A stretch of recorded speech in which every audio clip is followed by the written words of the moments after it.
the research that's been conducted shows that 39% of the trips that are run out of Melbourne are by people who are visiting family and visiting friends, and that they spend more than people who are just going there for an ordinary visit.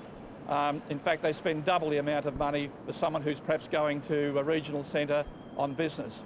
Quite obviously, when you invite someone home to a regional town or a regional city, there are bookings to restaurants, visits to markets and all the local tourist attractions. So the fact that we've already got 39% of those people travelling doing that, we believe there's an untapped tourism potential here to get more people travelling out, visiting family and visiting friends.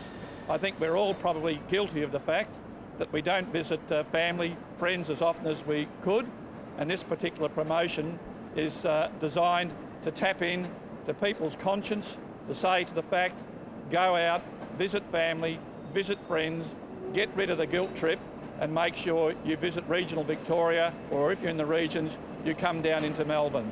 It's terrific to see this exciting launch of this campaign by VLine. The estimate is that visiting friends and relatives, or VFR travel, is worth $7.5 billion to the state each year. So, and one of the things that has been observed is that in economic downturns, when leisure tourism goes down, VFR actually goes up. So it's a bit of a shock absorber in a sense, and can help buffer communities, and particularly regional communities that can be quite dependent on tourism. And you know, if industries are downturning, then it does provide quite a good buffer for those regional communities. Elisa's research supports what we at VLine know. We've recently surveyed over 11,000 of our customers.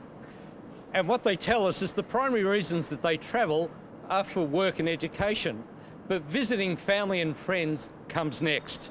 This market has huge potential.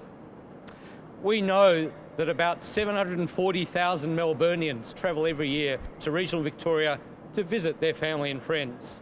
We know about 1.5 million regional Victorians come to Melbourne for similar reasons.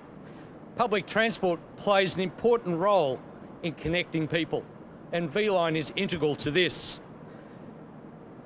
Victorians have demonstrated with their numbers travelling to Bendigo for the Grace Kelly exhibition just how important events in country Victoria are.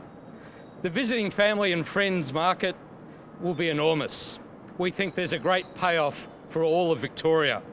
It is our hope that this initiative will further promote travel between Melbourne and regional Victoria and help buoy the local regional economies. It is our hope that people can also have fun with this campaign. We'd like to see family and friends travel more often. So if your family and friends won't come to visit you, send them a guilt trip and get them to come. I think the humour surrounding this particular campaign will definitely strike a chord with a lot of people. I think particularly those in this day and age when we're all so busy, we tend to put off visiting friends and relatives. What this will do, it'll ensure people perhaps bang a date in the diary and make sure that they do make contact with family and with friends, and do so more often. As I say, we know that people who do those sort of trips actually spend double what someone who's just making a normal trip, whether it be for education or for work. So it's a great tourism initiative, but also it brings families together, it brings loved ones together, and it makes people who probably haven't been in contact with long lost friends make that contact. More importantly, it's about leaving the car at home and jumping on board public transport.